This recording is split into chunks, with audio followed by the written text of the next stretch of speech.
Hey guys, how you going? We are in the kitchen and we have a treat for you today. As promised, we are going to make some tasty snacks using our beautiful oils here.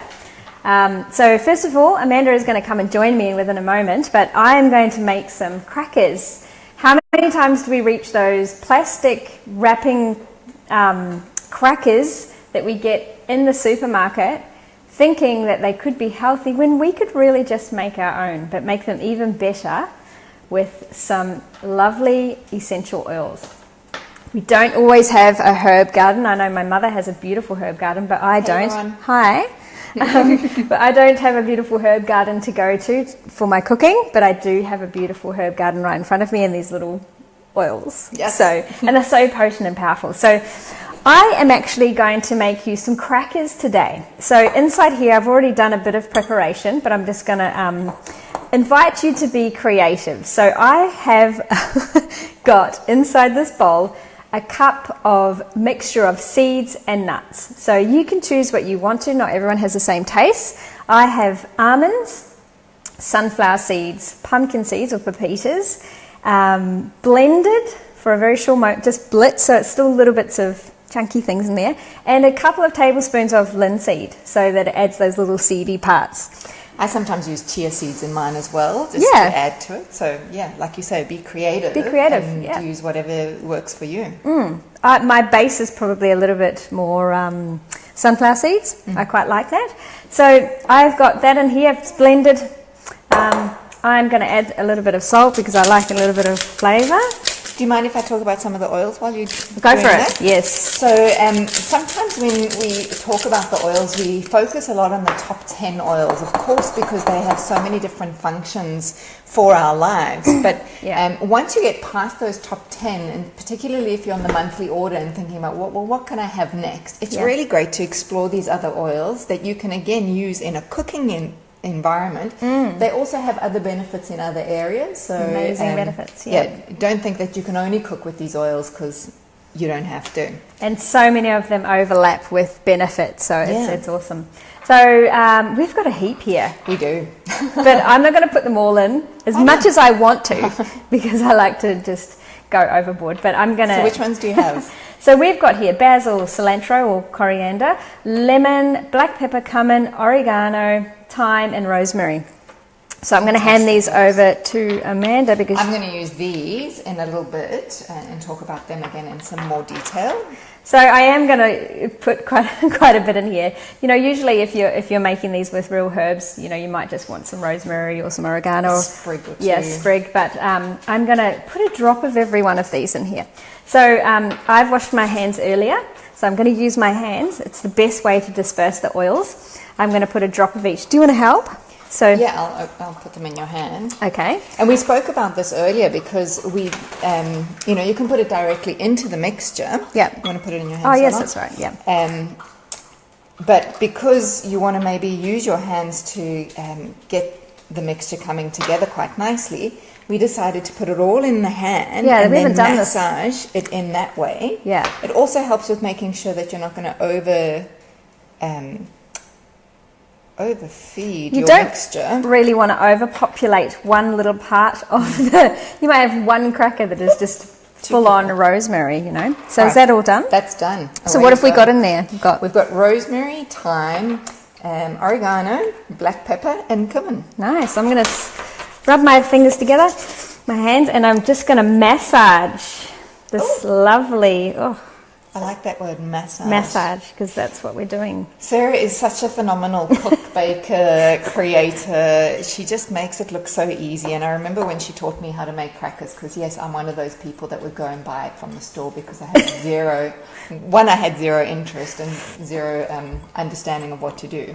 But we make our crackers really differently. We were chatting about how she blends it all together. I only blend the nuts and then put the other things in whole. So, you know, it really is an individual taste, isn't it? Yep. And this is the first time doing this, so let's see what happens. So now that is a beautiful aroma coming from there, you know. Oh, it smells very, very good. Mm-hmm. What do I call it? A conglomeration? Conglomeration. Of flavours. All right, so now be very careful. We're going to bind this. Now you could use olive oil or another oil, but I don't like to use oil because there's a lot of oils in these seeds and nuts, so I'm just going to use water to bind it. But be careful because you can add too much and then it's too sticky. So I'm just going to add bit by bit. So this is just a tablespoon, 2 tablespoons, and then just sort of bind it, and it will slowly just bind and come together. A little bit more. Now, I just want to apologise in advance. We've got a bit of a cloudy and rainy day here, so if our network cuts out, sorry. I hope it all works and you get to see this live. And it's okay, we can clean up afterwards. So I'm going to split this into about 2. There's a little ball here, like a, I don't know, small tennis ball.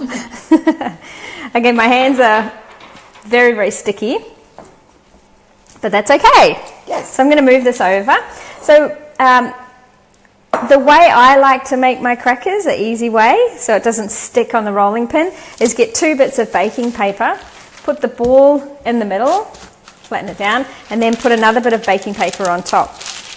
Excuse my hands. And then I come with a cloth for her to wipe her hands on. Thank you. All right.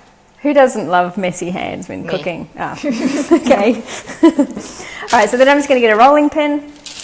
Now, depending on how you like your crackers, I like mine nice and crispy, as thin as possible is good for me. Do you want to hold that there? Sure. This is why sometimes you need 2 people. You do. A little helper. And rolling it out. You know, I bought this rolling pin probably about, how long I've been here, 10 years, so probably about 8 years ago. And I liked it just, I don't know why, because I thought I needed it as an accessory in my kitchen. And it's only in the last year that I've been making these crackers that I've used the rolling pin. I used to use it to help open coconut shells. Oh, yeah. To get the knife to go in. But now I have a new use for You it. do use your rolling pin now. I do, Yes. yes. So, obviously, you can spend time to get them as thin as possible. We advertised these as crispy crackers. And that's what they're going to be. Yes. So, the thinner, the crispier. Yes. Okay. That should be okay, I think. So, peel that off. It should peel off really nicely. And Amanda likes to just pop this straight into the oven and then crack it up, whereas I like to make a nice little line. Isn't that a change? I'm usually the one who's very ordered, and Sarah's very sort of spontaneous and in the moment. Yes. Not with my crackers. No. You like rustic crackers. I do. I like little blocks. So I'm just going to they won't be completely cut through. It's just more like a breakage line. So when they're cooked, you can just break it off. Oops, there we go. So now I'm just going to place this. So it's really easy. Ta-da. Place it in there and pop it in the oven for, again, depending on how crispy and crunchy you like it, or if you like them a little bit brown, about 20 to 30 minutes on about 180 degrees. Yeah. Okay. And you can really tell when they're ready without having to look. Yeah. You can start to smell them coming on. And they get a golden brown. Yeah, and then when you do look, you want them to be nicely sun-kissed. Great. Yes. So you've got another ball which we can play with Later. if you Yes. want. And I'm going to move over, if you just keep standing here Yep. close to me though, to show you how to do a really quick and easy pesto. So sometimes when I do pesto, I don't always have basil with me, and you know that is really the foundation of it. And just changing the way we like to eat, I just came up with a new recipe, and that is to use cashews as my base. So I put about a cup or so of cashews, and then I just love baby spinach. So away we go, and I use a good few handfuls to really sort of make it nice and green, and we know how good green things are for us. Yes. Probably say that will be about enough to match what I've got in my nuts. I've already done half a lemon squeezed, which I'm going to put in here. And then the traditional things that I want, of course, is going to be my salt. So we want a nice serving of salt in there. And then olive oil. So olive oil is going to help with the nuts and make it really nice and oily. And the more oil, the better it tastes. And we'll see if we need to put any more in after this. So then how do I make this pop? Well, the first thing I'm going to do is I'm going to add a drop of lemon oil. So I could replace the lemon if I wanted to, but here all I'm wanting to do is really enhance that lemoniness. And it does taste slightly different than the lemon juice. Now, I'm not a big fan of cilantro or coriander, so I'm going to avoid putting it in for today. And I've not really tasted a pesto with cilantro before, but it doesn't matter. You, again, are invited to use whatever spices and tastes you like. But here is the oil of choice, which is basil. So I don't have any basil plant with me, but I have my basil oil. And what I'm going to do is I'm actually going to put 2 drops in. So you could do 1, it'll be fine, and you'll taste it straight away. But wow, no one will know that this is full of spinach instead of basil. All right, so now I've got my little trusty. Oh, I can smell it. Oh, I just licked yum. Okay, it's going to make a little bit of noise while I do this. Pardon us.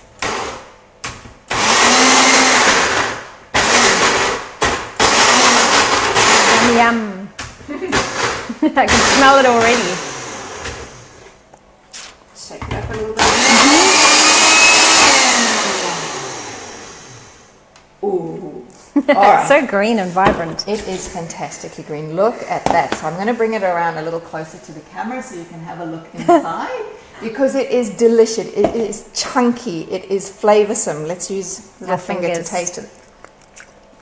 Oh wow. Oh wow, that lemon you can taste. Woo! Alright, that is super. So what I can do then is just pop it into a little container. Now, I don't only have to eat this as we're going to eat with crackers. Yeah. But you could run this through your pasta sauces or anything. You can put it in a wrap with chicken, so it becomes really versatile. All right, you want to talk about your crackers? Yes, well, we actually prepared some crackers earlier. I've always wanted to say that, like a real cooking show. Pre-prepared. We did pre-prepare with some crackers so that you can see the finished result. And we're going to dip in and taste it with our pesto. So, the other oil I could have added in here, of course, would have been the black pepper oil that Sarah used with the crackers. But of course, just a grinding of that might also look and feel quite nice. How quick was that? How long did that take us? Well, not long at all. Are you going to try it? Yeah, totally going to try it, but I also want to take it to the camera. Oh, yeah. So, look at this deliciousness. And these little crackers, look at them. They are crispy. Super crispy. Let's try it together. Don't hold back on getting the pesto. Oh, that's so good. So, that's it really, isn't it? Nice, quick, easy snacks if you've got people coming around for the cocktail hour. Healthy. If you need to pick natural. me up in the middle of the afternoon, if you wanted to use it for lunch, you could do that. Yeah. So, yeah, if you have already got a doTERRA account and you're already buying the oils, how about think about different ways you can incorporate these wonderful oils into your next order and into your kitchen. So, yes. And if you don't have the oils already, if you've never been exposed to doTERRA and this is your first touch point, then by all means, please contact us and we can help you discover the kit or the solution that is right for you. Or if you've been sent this link or you already know someone who is a doTERRA user and is already using the product, go back to them and ask them to help you get into this world of oils. Yeah. One last little thing we wanted to show, and it won't really show where you are on the camera, but maybe you'll see. We just think it's awesome that these little herby oils are all green. Different shades of green. Yeah. Which is great when you colour coordinate your oil box. As Sarah seems to like to do. Yes, I do. Right, well, thanks for joining us today. We are going to do some more cooking. In a fortnight. In a fortnight or so. So keep watching and we'll see you next time. And let us know how it goes with you or if there are other oils that you like to use in your cooking. Let us, please. We're open for anything. We'll see you later. Bye.